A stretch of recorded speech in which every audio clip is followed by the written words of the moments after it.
कैसे हो? Welcome to new vlog. तो आज मैं एक खतरनाक स्टोरी सुनाने वाला हूँ तो तुमने जिंदगी से कभी नहीं देखा। वो हम लोग की इंडिया की रियल स्टोरी है। मैं झूठ नहीं कह रहा हूँ, मैं ये इंडिया की रियल स्टोरी है। तो चलो सुनते हैं ये रियल स्टोरी। तो इस स्टोरी का नाम है, रुको मुझे नहीं पता होगा, पहले तुम लोग like and share and subscribe करो, बेल आइकन क्लिक करने के लिए मत भूलना। नहीं तो तुम लोग ने सब्सक्राइब नहीं किया तुम लोग के घर में भूत घुसेगा। चलो तो मैं झूठ नहीं बोल रहा, रियल है। मैंने भी सुनी हुई है इंडिया की रियल भूत थे। रुको, पहला वो गांव था, उसका नाम था खंडाला। उस गांव का नाम था खंडाला। हर रोज से हम लोग क्या अभी रात के 7 बजे, शाम के 7 बजे ना, हम लोग कुछ नहीं ऐसे घर में कुछ खेलते फिरते, कुछ ऐसा करते, लिखते भी है, होमवर्क भी करते हैं। तो खंडाला गांव में ऐसा होता है, पर वो लोग सुबह ही करते हैं सब कुछ। पर क्यों, तो मैं बता दूँ स्टोरी। तो खंडाला गांव में, उस इंडिया में, मतलब वो खंडाला गांव में था गांव, पर वो 7 बजे उन लोग गेट भी बंद कर रहे थे, पर्दा खिड़की कुछ भी बंद कर रहे थे। पर क्यों? क्योंकि उन लोग के रात 7 बजे आते हैं भूत। मैंने रियल है। तो चलो मैं तुम लोग को पहला इधर पी से वीडियो दिखाता हूँ। और हर शाम की तरह आज भी चारों ओर घंटे की आवाज गूंज रही थी। 7 बजने वाले हैं, अपने अपने घरों की तरफ बढ़ते रहें। 7 बजने वाले हैं, अपने अपने घरों की तरफ बढ़ते रहें।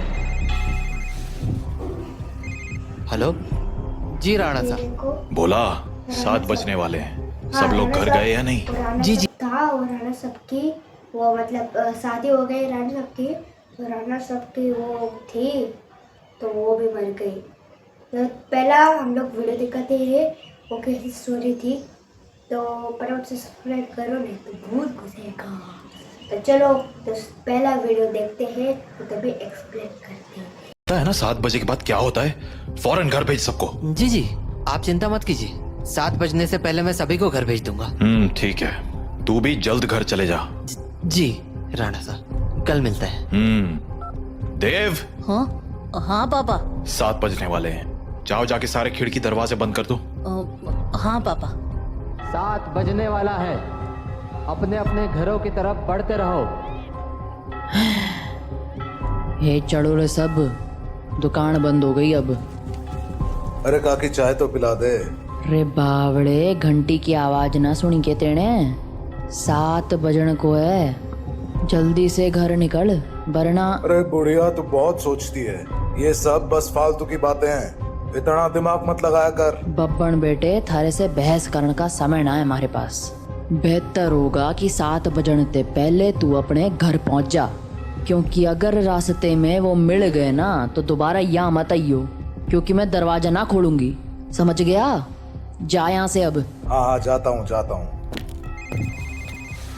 हाँ बोलो राणा सा।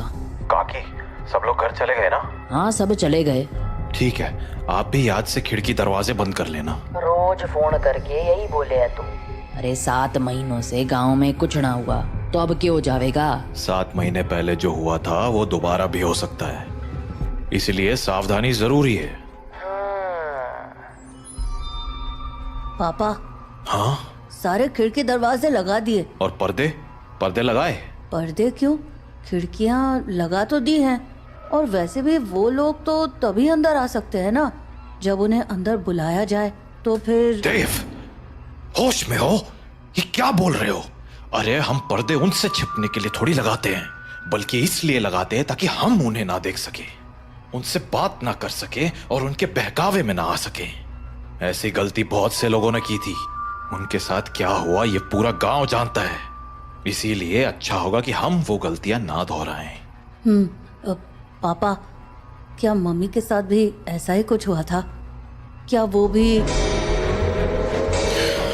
7 बज गए, जाओ जल्दी से जाके पर्दे लगा दो, वो लोग अब आते ही होंगे। हाँ। तो राणा सा की बात मानकर देव खिड़कियों पर पर्दे लगाने के लिए चला गया। पर अभी वो पर्दे लगा ही रहा था कि उसने ऐसा कुछ देखा जिससे उसके होश उड़ गए। देव बेटा, मम्मी आप? हाँ बेटा, मैं ही हूँ। पर आप यहाँ कैसे? तुमसे मिलने आई हूँ बेटा। हाँ, पर आप तो मर गए थे ना? नहीं तो, देखो मुझे, मैं तो जिंदा हूँ।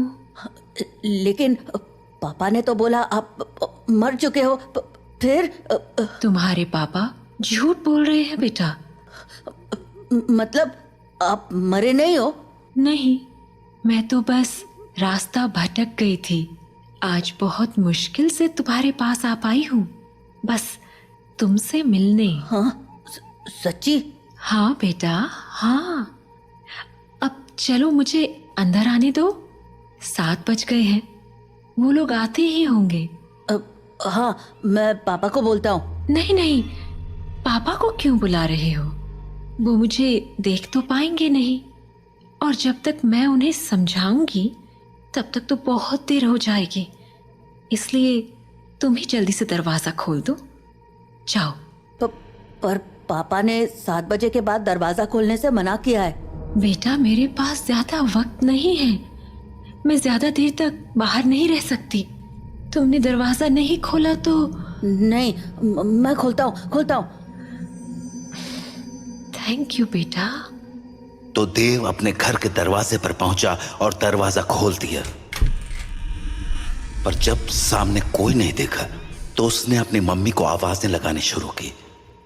मम्मी, मम्मी, अरे मम्मी कहाँ गई? मम्मी कहाँ हो? जल्दी आओ ना। देव! पापा, तुमने दरवाजा क्यों खोला है? देव बेटा। मम्मी। देव मम्मी को अपनी ओर आते देख ही रहा था कि तभी राणा शाह ने एकदम से लाइट्स बंद कर दी, और लाइट के अचानक बंद होते ही देव पीछे पलटा तो उसके सामने अंधेरे में राणा शाह खड़े थे, जो देव को चुप रहने का इशारा कर रहे थे। देव बेटा, अरे कहाँ चले गए तुम? देखो, मैं आ गई। मम्मी से नहीं मिलोगे? देव, देव। नंदिनी देव को आवाज लगा रही थी, पर वो वहां था ही नहीं, क्योंकि राणा शाह ने उसे बगल वाले कमरे में छिपाकर दरवाजा बंद कर दिया था। पापा बाहर मम्मी थी और... देव, शांत हो जाओ। मैंने कहा था ना तुम्हारी मम्मी मर चुकी है। पर पापा उन्होंने बोला वो जिंदा है।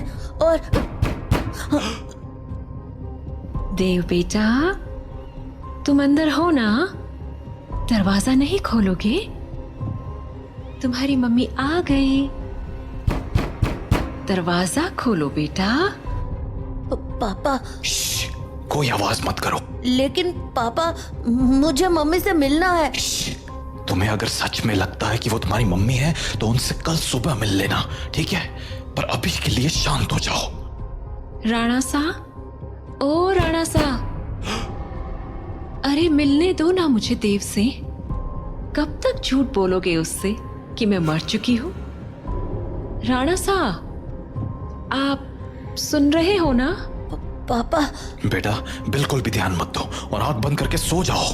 पर पापा, मम्मी ये क्या बोल रही है? शांत रहो देव, कल सुबह मैं तुम्हें सब समझा दूंगा, पर अभी के लिए चुपचाप आंखें बंद करो और सो जाओ।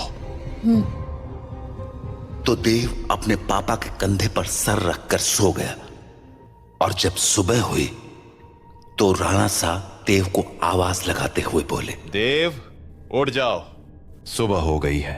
हाँ, सुबह हो गई तो मम्मी से मिल सकते हैं ना अब? आओ मेरे साथ, तुम्हें तुम्हारी मम्मी से मिलाता हूं। लेकिन जैसे ही दोनों कमरे के बाहर आए वहां कोई नहीं था। हाँ, मम्मी कहाँ गई? मैंने कहा था ना कि वो तुम्हारी मम्मी नहीं थी। पापा, वो मम्मी जैसे ही बात कर रही थी। बेटा, मैंने समझाया था ना तुम्हें